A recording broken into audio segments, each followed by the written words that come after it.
you spent a lot more time detailing this film than I fucking would. That's for sure.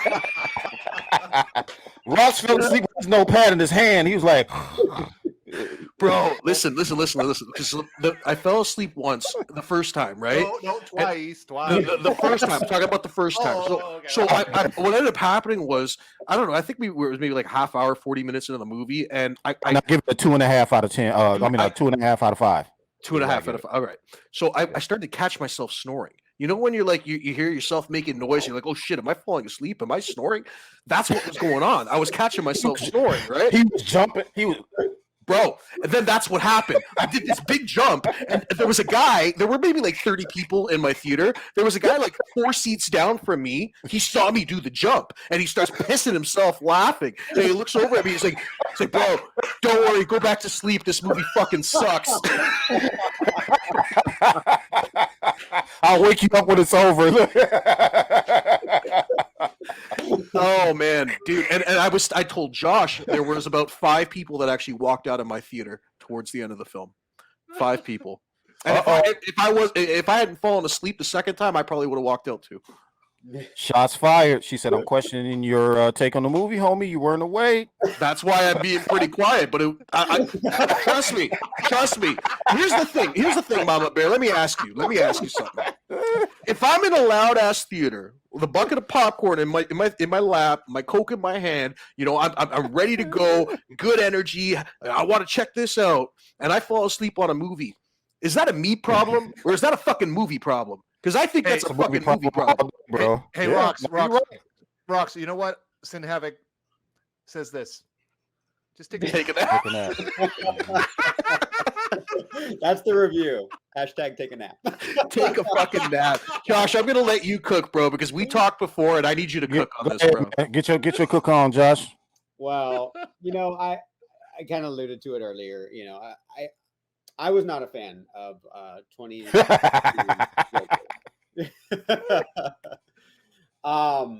I kind of like you were saying, Charles. I loved your review, by the way. Great. As film fans, right? Art just is. It exists, right? We're just left to interpret, right? Mm-hmm. So I would not say, I commend Joker 2019. I can say it's a well-made movie. I can see why that movie is beloved. And a lot of people saw it. $1 billion worth of people saw it, right? Success. Not critically, but the fans made that a success.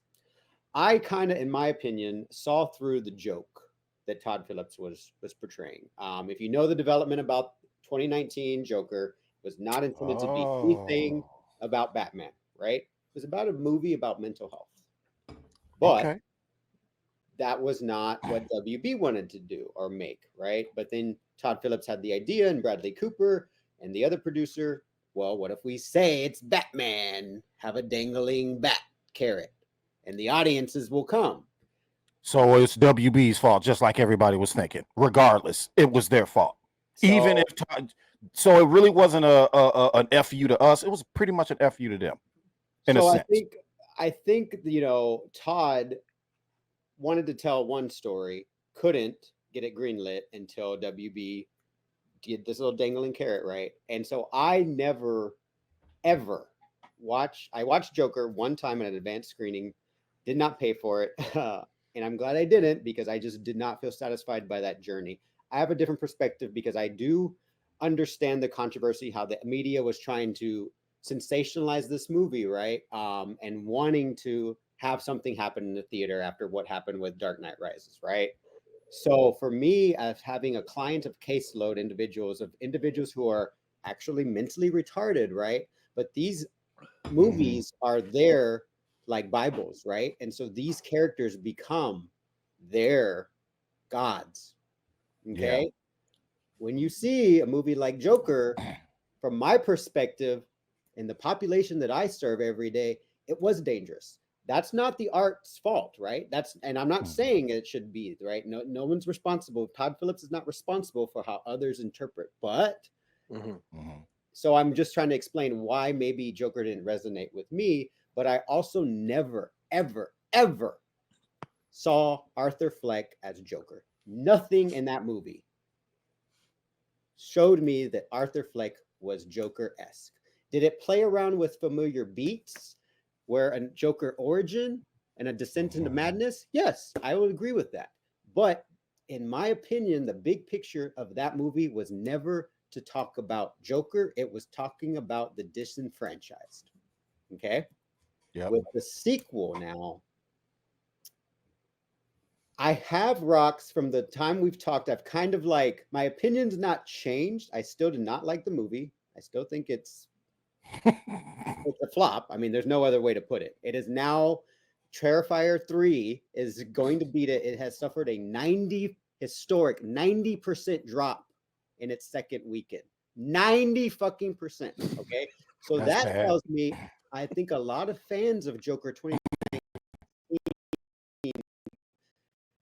did not realize that a lot of people went into that movie, and yes, they patronized it to make it $1 billion, but people did not actually like that movie. I'll be honest. That's my personal opinion. I've had so many friends who've told me, yeah, I went to that movie, Josh, and I was just so ready to like run to the exit because I thought a shooting was going to. So in a way, the media and the sensational aspects, right? More than one person told me that, kind of in a morbid sense, got people to the theater to watch the movie to see if something was going to happen. But the movie that they saw, they weren't satisfied by the journey of Arthur Fleck. But there were people who were fans, right? Like our own, some of the homies. Like I know Skylar from the Jedi. Civic said hashtag blame the nerds. And so for Well, they've been blaming us for years for because their movies are flopping. I wonder why. Maybe because they suck. Right. But someone like Sky, he talked about how Joker made him so empathize with Arthur Fleck that he wanted to be nicer to people. So I can't fault the movie for having that effect on someone like Sky, who I respect, right? So I think Joker just is, right? But we as people can interpret it many ways. The sequel, unfortunately, was a huge FU to the audience. And in a way, Rox, what I was just talking about earlier is the point Todd was trying to make with the first one. He had to really, at the expense of the audience, at the expense of WB, but also at the expense of our allies within WB, Mike DeLuca and Pam Dabney, now have egg on their face in more ways than one. We'll talk about another subject still coming up. Man, so Todd fucking Phillips does deserve ire and does deserve blame because he has now inadvertently himself purposefully, in my opinion, killed the DC Elseworlds. Exactly. People didn't get his movie. They didn't get the fucking joke. He wanted to talk about how you don't fucking care about Arthur Fleck with the sequel. That's what the movie was about. You don't care about Arthur Fleck, and you're a bad person for it because all you care about is Joker. Well, what about that rhetoric going around that that he did what he did because people didn't truly understand the message he was trying to get across in the first movie, and how people resonated with Joker in the first movie? Do you buy into that? Do you think? For me, it's plain. I mean, just watching the structure and everything and the nuance of what, in my opinion, well, I'll use this word, but in my opinion, Folie A Deux is talking about the shared madness between the audience. The shared madness is not about Joker and Harley. It's about the shared madness that the perceived audience has, because you want this, the morbid darkness, the shadow self, and all of us, we kind of secretly want that character. Yeah, but that's because the film was called Joker. That's the brand. This is and this is what I talked to you about privately. That really it grinds my fucking gears now. Okay, we are getting to this point with these stories where it's like we're the artists, the directors, the people involved. There seems to be a complete lack of respect for the source material. Because if you're going to take a brand like Joker, which is a household name, it's $1 billion property, everybody knows Joker, okay? And you're going to say, I'm going to make a Joker movie. And then the audience, being the audience, is like, okay, cool, we want a Joker movie. How can you then fault the audience for not understanding what your interpretation of this is? When we have what? How many years? Like a 100-year history of this character? How long has Joker been around? Yep. He's been around since as long as Batman. As long as Batman, okay? So we have all this source material, all this history, all this knowledge of this character. Hey, see, And that's the then to- director. What up? And then to turn around and say that, oh, you guys don't understand my interpretation of this character. Listen, I understand that, but here's the thing. This isn't the character. This is clearly a different character. So what WB did and what Todd Phillips did with this, in my opinion, was a bait and switch. They wanted to give the audience wanted Joker, and you didn't want to give us Joker. You wanted to get all the benefits of giving us Joker, but in the end, you took that all away from us, and you gave us Arthur Fleck. You gave because us you Arthur guys Fleck, exactly. because the studio didn't have the balls to just call this movie Arthur Fleck. You needed the Joker brand, which is the point that I was making. The first one that they made could have just been called Fleck, and then make part 2 Fleck 2. I have a better one for you, Charles. What does he look like? Fucking call the movie Clown. When I come out there, Clown and Clown 2, yeah. Murray, can you call me Clown? Yep. And that would have even further enticed the audience, because we all see the memes, right? When you trolling someone and you put the clown, the Mr. Rogers clown mask on, right? That would have been so much more resonant. And you know what? They could have even kept it as a DC story. It could have still been a DC story called Clowns within the DC world, and you let the audience interpret what they. And that's the thing. The first movie was left so much for the audience to interpret what was the message. It was left up to you to figure that out, right? What this second movie did was it took all that away from us, because it literally had to explain everything. Everything that we thought may or may not have happened had to be explained to the audience and spoon-fed to us. And now the nuance that was in the first film was missing definitely in the second. It was gone. It was. And in my opinion, it completely devalues everything that the first. Which is why I said it felt like I was watching a psychological drama, like One Flew Over. That's exactly what it did feel. There was nothing. The first one, even though it doesn't matter in the end how the movie was interpreted. The first movie, in my opinion, what I saw was them setting up an origin story. That was the feel that I got to. Yes, a little more unhinged, a little more, seemed like a more gritty and a more darker Joker than in Zack Snyder's interpretation or Christopher Nolan's interpretation, but they were still setting something up. And they did that, Rocks, just like you said, by dangling a young Bruce Wayne in front of us and having his mother somehow involved with Bruce Wayne, Bruce Wayne and Martha getting killed in the alley again. They set all of that up to make people believe that if there was a part 2, it's going to be awesome. Then you start finding out musical. Then you start seeing other little things come down the pipe. And finally, when the test screenings came out, people were divided. There were some people who loved it and gave it a standing ovation, and the other half, they were like, "What is this?" You know, when it comes to the whole musical aspect, I really got to ask the same question I asked on Twitter. Anybody who watched that movie, the next day, did you remember one song? Not even one song from the film. Could you remember even one? Yes. No. Exactly. So what was the whole point to this whole musical aspect? Okay. And then here's the other thing I got to hit on too, okay? Because I know you gave a lot of credit to the performances here, but I'm sorry, okay? And me and Josh talked about this. Me and Josh are both big fans of Joaquin Phoenix.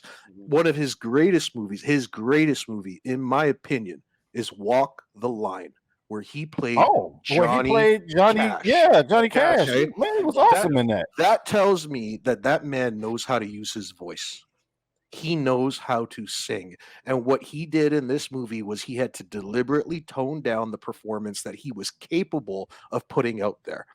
Because every song he did was in that disgusting Arthur Fleck tone. And yes, I understand that it suits the character, but the character also switched tones when he was doing the courthouse scene to play up the Joker, right? To play up what he thought the Joker would be. And Right? then suddenly he just changes his mind. I'm not the Joker, and Right? then everybody leaves. So That's what it felt like. That's why the third act just. So why not have him actually play up the musical parts of this, where he can actually get into the character of Joker? Like, imagine how Mark Hamill would have played this. Oh yeah. Oh, Right? How Mark Hamill would have killed the musical aspects of this, right? And Joaquin Phoenix was capable of that. And that was the one thing I thought this movie would have had going for it, was I thought that he would have put on an amazing musical performance that, you know, would have been worthy of going to fucking see. But what I feel like they did is I feel like he deliberately sabotaged his performance, because here's the thing. His co-star is one of the biggest names in pop and music right now, right? It's not exactly good for her business if she is outshined by somebody who's not even in that field of business, correct? Yeah. So from my perspective, it seems like he either wanted to give a shitty performance, or he was told to, you got to tone it down because she's the singer. You know what I mean? And we don't want to mess with that, because you guys know the way Hollywood is. The music business also goes hand in hand with that. You know, they all collaborate, they all work together. And they don't give really two shits about the artistry when it all Mhm. comes down And to honestly, Rox, the reason I was sharing in the group chats that I was actually I at saw a that. musical, Yep. right? And the more egregious thing, in my opinion, Rox, is not only did Todd Phillips with the sequel use Batman, right, at the expense of the audience, but he actually used the entire genre of the musical as well, Mhm. and gave us a shitty musical. In my Yep.